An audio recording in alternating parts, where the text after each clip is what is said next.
Merci de votre fidélité à la magie de la télé. 20h le journal.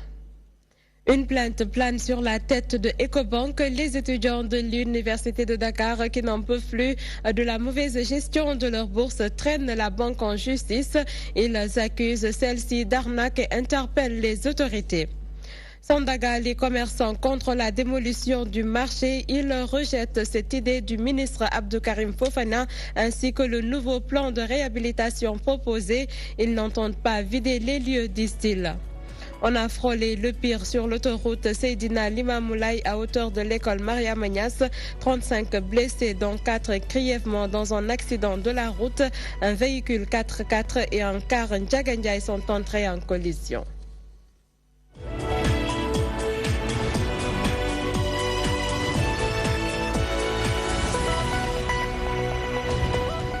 Bonsoir à toutes et à tous et bienvenue. 35 blessés dont 4 grièvement. C'est le bilan de l'accident survenu sur l'autoroute Seydina Limamoulaye à hauteur de l'hôtel de l'école Maria Magnas. Un car Ndiagandiaï et un véhicule 4x4 sont entrés en collision. D'après les sapeurs-pompiers, la collision a été provoquée par le véhicule particulier qui évitait un obstacle. Les blessés ont été évacués à l'hôpital suivant leur réaction.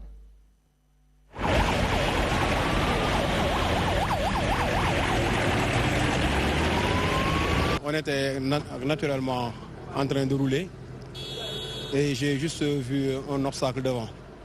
Donc c'est en essayant d'éviter cet obstacle-là que le car Ndiagandiaï est venu me heurter par derrière avant de passer devant. Et de heurter aussi la glissière, c'est là où le car s'est renversé. Le véhicule particulier était devant moi. Il voulait éviter l'obstacle en face de lui. Il hésitait entre doubler les véhicules et passer sur son obstacle. Il a donc coupé la route à un autre véhicule et a freiné brusquement devant moi.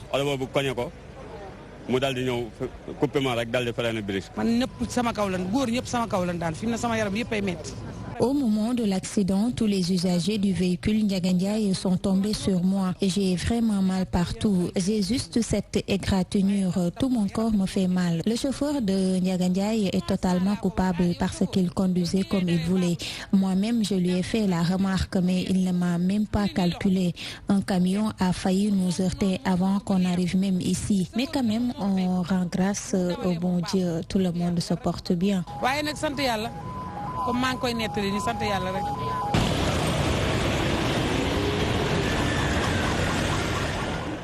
Et je vous le disais en titre, les étudiants de l'Université de Dakar portent plainte contre Ecobank. Ils accusent l'institution financière de mauvaise gestion des bourses des étudiants, de laxisme et d'arnaque, entre autres. Toutefois, ils interpellent les autorités sur cette situation. Le collectif des amicales de l'Université Cheikh Anta Diop de Dakar a fait face à la presse ce matin. C'était en présence de Maïmouna Niane. Le collectif des amicales de l'Université Cheikh Anta Diop de Dakar dénonce ce qu'il appelle de l'arnaque et le laxisme de Ecobank pour les paiements de leurs allocations d'études. Et c'est des situations que nous ne pouvons plus accepter. Donc parmi ces points, il s'agit du fait que l'Ecobank aujourd'hui gère mal le paiement des bourses des étudiants. Donc vous ne pouvez pas comprendre comment un étudiant qui est dispositaire d'une bourse et qui jouit de toutes les droits nécessaires pour percevoir cette bourse, qui remplit toutes les conditions nécessaires et qui se trouve à l'Ecobank et malheureusement ne peut pas percevoir la somme qui doit lui être allouée correctement. Je vous donne juste un exemple. Un étudiant qui doit percevoir une bourse de 40 000, une fois à l'Ecobank, se retrouve avec une somme inférieure.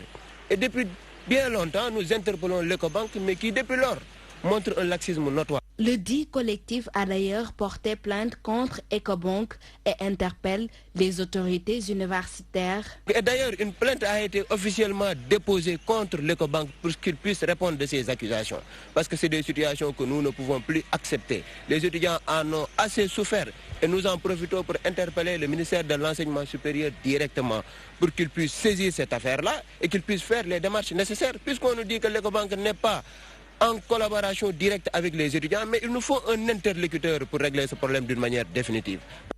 Ces étudiants demandent le non-renvoi de leurs camarades de l'UGB par leur assemblée universitaire. En tout cas, nous savons qu'il y a des décisions vraiment arbitraires qui sont en train d'être prises à leur niveau. Donc, c'est une situation en tout cas que nous déplorons avec la plus grande énergie. D'ailleurs, nous en profitons pour demander aux autorités de l'UGB de ne pas oublier un état de fait, que c'est des étudiants, c'est des fils du Sénégal, c'est l'avenir du Sénégal. Nous ne pouvons pas les réduire comme ça au silence, nous ne pouvons pas les expulser comme ça, 4 étudiants. Donc, faire comme si de rien n'était, c'est atroce. Je pense que les autorités doivent revenir à la raison, doivent savoir que c'est des étudiants et penser à l'avenir de ces gens. Face au mutisme des autorités, le collectif des amicales de l'Université de Dakar compte poursuivre son plan d'action si toutefois leurs revendications ne sont pas satisfaites. Et au marché Sandaga, les commerçants disent ne pas être en phase avec le ministre Abdou Karim Fofana sur sa décision de démolir le marché. Ces commerçants qui exercent leurs activités dans le bâtiment ciblé et aux alentours n'acceptent pas le nouveau plan proposé pour la réhabilitation du dit bâtiment, encore moins le délai fixé. Ils refusent de quitter les lieux, nous dit Adama Biteya. Même si l'ambiance n'a pas trop changé au marché Sandaga avec les préparatifs de la Tabaski, certains commerçants n'ont pas la conscience tranquille. Nous sommes inquiets. Ils nous ont dit de quitter les lieux le samedi. Que le Sénégal soit témoin que nous ne sommes pas tranquilles en ce moment.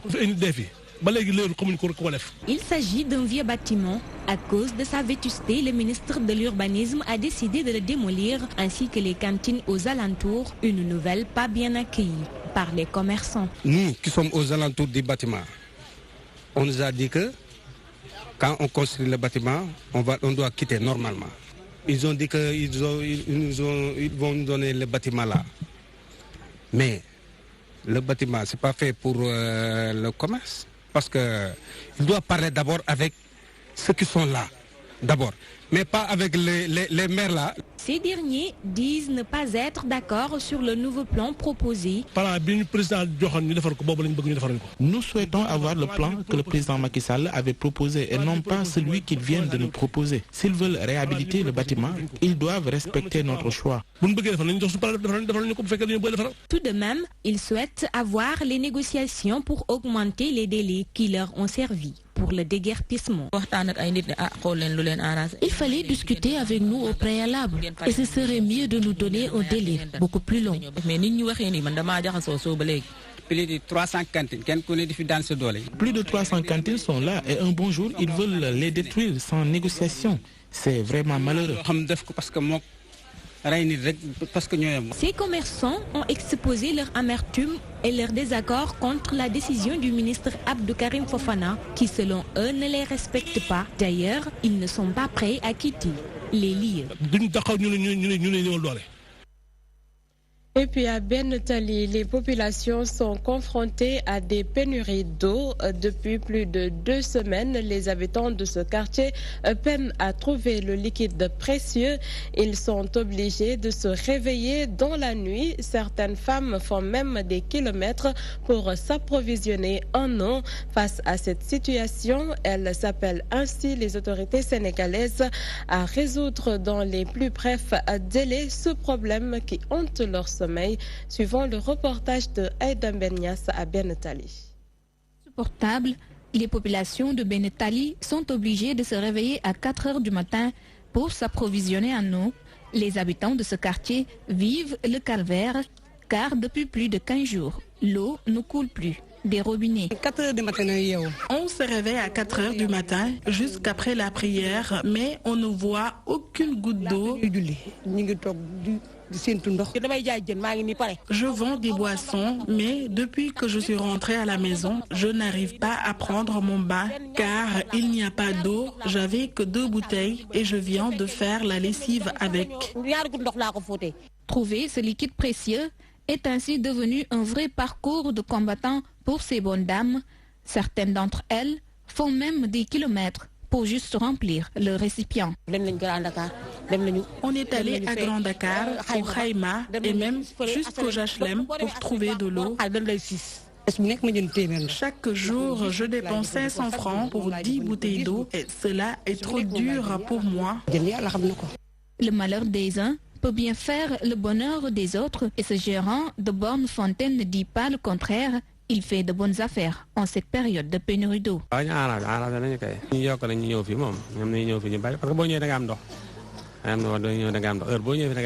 Néanmoins, ces riverains de Ben Tali appellent les autorités étatiques à résoudre ce problème dans les plus brefs délais. Il faut que les autorités nous aident pour qu'on ait de l'eau. Même si on pouvait l'avoir juste le matin, ça nous aiderait. Il y a déjà la dépense quotidienne qui nous empêche de dormir. Il faut que le gouvernement trouve une solution définitive à cette situation. Hormis cette localité, d'autres quartiers de la banlieue sont confrontés à ce problème de coupure d'eau, notamment les Parcelles Assainies et la ville de Guédiawaye qui sont les plus touchés. Dakar renoue avec les coupures d'électricité, des délestages qui s'expliquent par la dette de l'État à la Sénélec. Les associations de consommateurs dénoncent. L'Union nationale des consommateurs du Sénégal invite l'État à éponger cette dette. Les Sénégalais, de leur part, exhortent la Sénélec à mettre fin à ces coupures intempestives, nous dit Sarata Silvissaou dans son reportage. À Dakar, imposant à la population une situation très difficile, surtout en cette période de forte canicule. Les Sénégalais crient le ras-le-bol.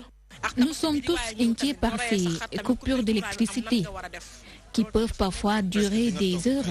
Les délestages ne nous arrangent pas. Parfois, on peut rester 3 heures, voire 4 heures pour attendre l'électricité et espérer finir la commande.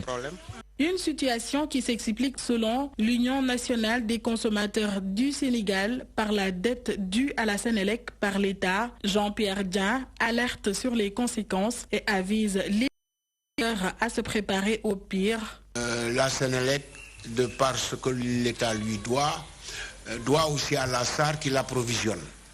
Donc il y a sûrement des délestages. Si l'État trouve difficilement l'argent pour payer la Sénélec, elle va taper sur la poche des gourgourlous, ça va être le ciment, ça va être le gaz, ça va être les denrées de première nécessité.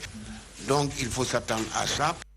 Pour une solution définitive à ces coupures répétitives, il faut impérativement une concertation avec les acteurs, l'État et les associations de défense des droits des consommateurs. Nous n'allons pas accepter, nous n'allons pas faire n'importe quelle concession.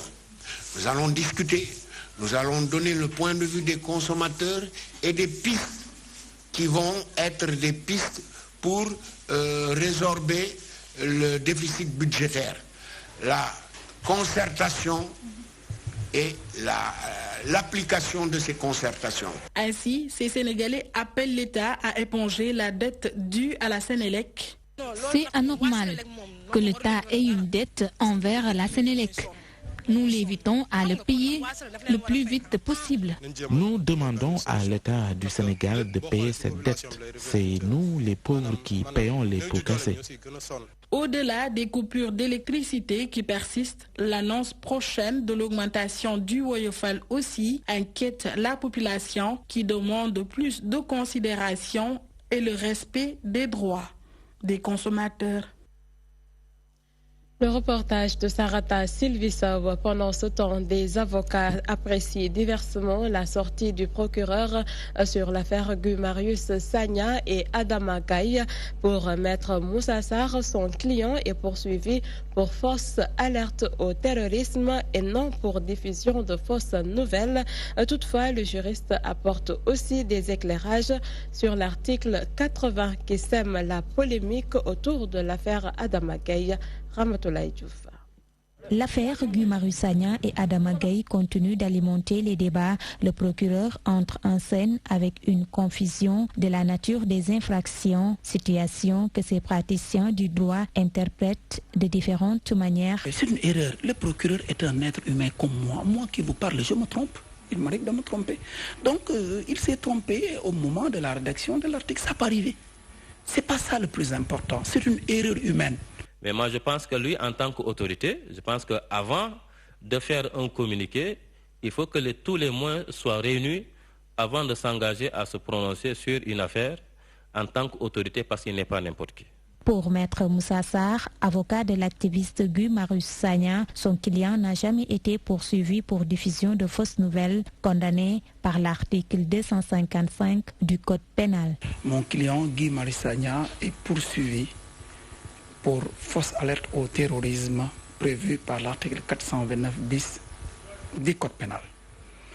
Maintenant, je regrette le communiqué parce que le communiqué n'apporte rien de nouveau au débat. Selon Maître Babacar Ndoye, l'article 254 considère l'offense au chef de l'État comme un délit contrairement à l'article 80. L'article 80 du Code pénal prévoit que quand on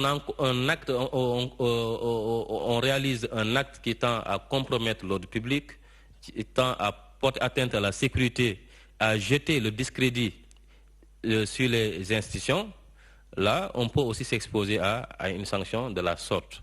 Et on sait très bien, quand on parle de jeter du discrédit sur les institutions, donc ça traduit qu'il y a quand même une atteinte aux institutions.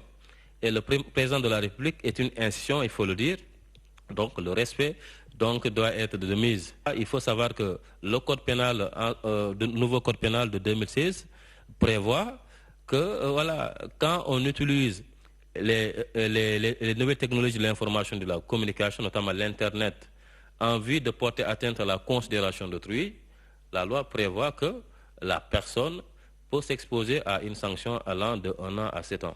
Toutefois, ce dernier précise que tant que les deux présumés ne sont pas jugés, ils bénéficient de la présomption d'innocence. Et pendant ce temps, les jeunes qui s'activent dans la fabrication de plaques d'immatriculation sont actuellement dans le désarroi. Leur chiffre d'affaires a connu une baisse inestimable depuis que le gouvernement a décidé de confier ce projet, le projet plutôt des nouvelles plaques à une entreprise française. Ils se voient lésés et déplorent cette attitude de l'État dans ce reportage de Safia Tokoli. Sont dans le milieu depuis des années. Aujourd'hui, avec la fabrication des nouvelles plaques d'immatriculation, ils ne trouvent plus leur compte dans ce travail. Parmi nous, il y a des personnes qui ont fondé une famille grâce à l'argent qu'ils gagnent avec ces plaques.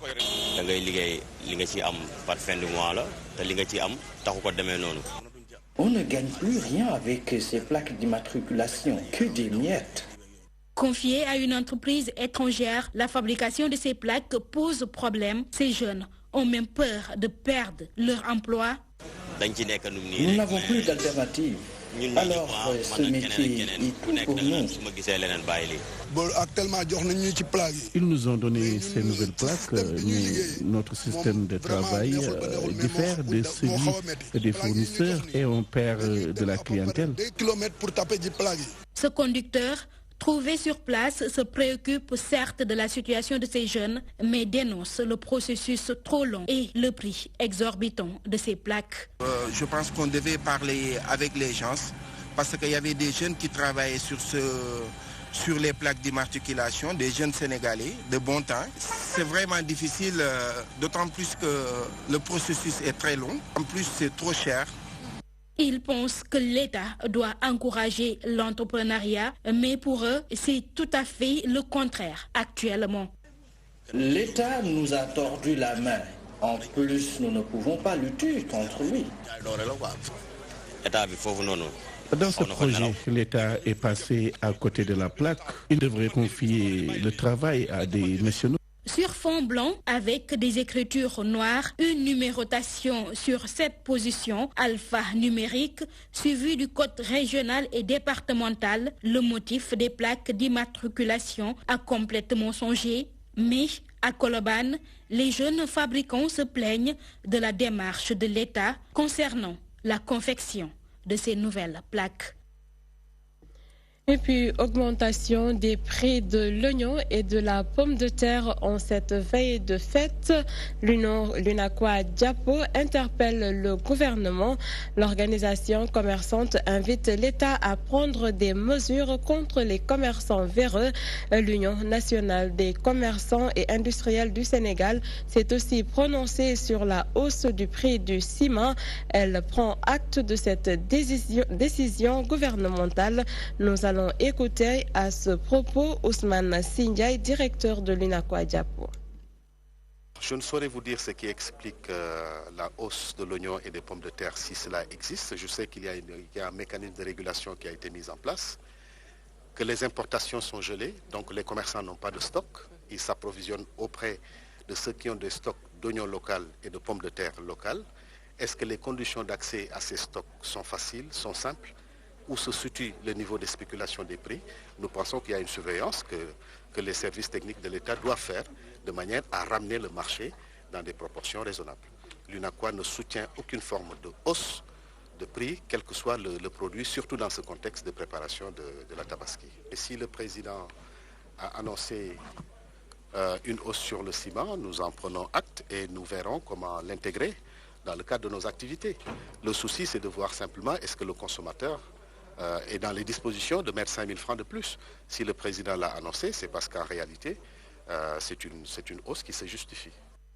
À quelques jours de la Tabaski, l'unité de coordination et de gestion des déchets mène le combat de la propreté. C'est dans cette dynamique que l'UCG a déployé ses équipes au marché Zang de Pikine pour sensibiliser les commerçants sur les mesures de salubrité. Le coordonnateur de l'UCG de Pikine, Mbaïfal Diallo, rassure et annonce un dispositif de veille avant, pendant et après la fête. La mairie de Pikine Nord entend apporter sa collaboration pour le bien-être des populations. Kodenjaï. Tabaski avec zéro déchet, c'est le pari que s'est fixé l'unité de gestion et de coordination des déchets. Pour atteindre son objectif, l'UCG a mis en place un important dispositif avant, pendant et après la fête. Première étape, le marché Zeng de Pékin pour une campagne de sensibilisation des commerçants. Le coordonnateur de l'UCG du département de Pikine, Mbaïfal Diallo, revient sur ce dispositif. C'est l'un des plus grands marchés du département de Pikine. Donc aujourd'hui, comme vous le voyez, donc il y a en tout cas l'affluence. Donc il y a beaucoup d'activités qui s'y passent. Les gens se déballent beaucoup, que ce soit les chaussures et autres articles. Donc il y a une forte production de tout ce qui est sachet plastique, mais aussi tout ce qui est carton. Donc là, tous les jours, il y a un dispositif dans la matinée, mais aussi l'après-midi. Parce que nous savons qu'avec l'occupation qui est là, il est très difficile de travailler. Donc on est obligé de mettre en place une équipe aussi l'après-midi pour pouvoir collecter l'ensemble de ce qui a été produit la journée. Maintenant, avec l'appui de l'UVS qui est là, aujourd'hui c'est de sensibiliser en tout cas les étals, les commerçants, pour qu'ils puissent au moins faire un premier travail d'abord de balayage, mais rassembler les déchets pour les mettre dans des contenants pour faciliter l'évacuation. Au-delà des marchés, l'UCG compte aussi déployer ses équipes dans les grandes artères de la capitale, selon le coordonnateur Mbaïfal Diallo. Le dispositif est renforcé parce que les gens vont sortir l'ensemble des déchets. Donc on va mettre en place ce qu'on appelle les bennes à ordures dans certains endroits stratégiques, donc, et plus les grandes artères. Donc, et le jour de la fête, à partir de 15 h, la collecte régulière va se faire.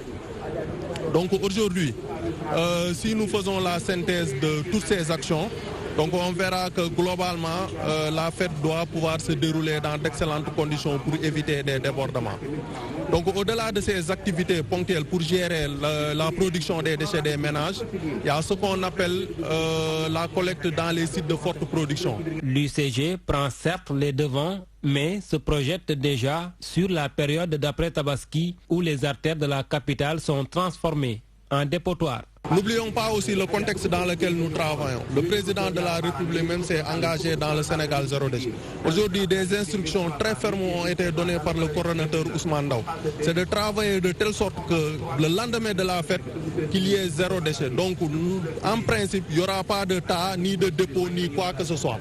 Et toutes ces dispositions exceptionnelles, parce que l'innovation de cette année, c'est un peu l'UVS, qui doit en tout cas soulager cette collecte formelle, parce qu'il est très difficile de balayer et de mettre dans des camions.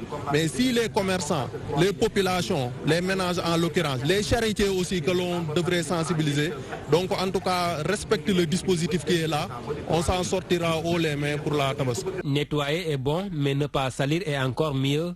L'UCG mène une campagne de sensibilisation active pour anticiper sur la gestion des ordures en période de fête. La vente de moutons en cette période de Tabaski entraîne d'autres métiers occasionnels comme le lavage de moutons et la vente des cordes, des métiers exercés la plupart du temps par des étudiants et élèves en vacances, des petits commerces très fructueux en cette veille de fête. Awasek. La fête de Tabaski approche à grands pas, dévoilant avec elle de nouveaux types de métiers occasionnels comme le lavage de moutons, un métier embrassé la plupart du temps par des enfants pour une période viagère. Mais ce n'est pas un métier de laquelle je le fais chaque jour, parce que c'est l'événement qui me pousse à le faire. Moi, je suis un élève. Mon frigoriste là,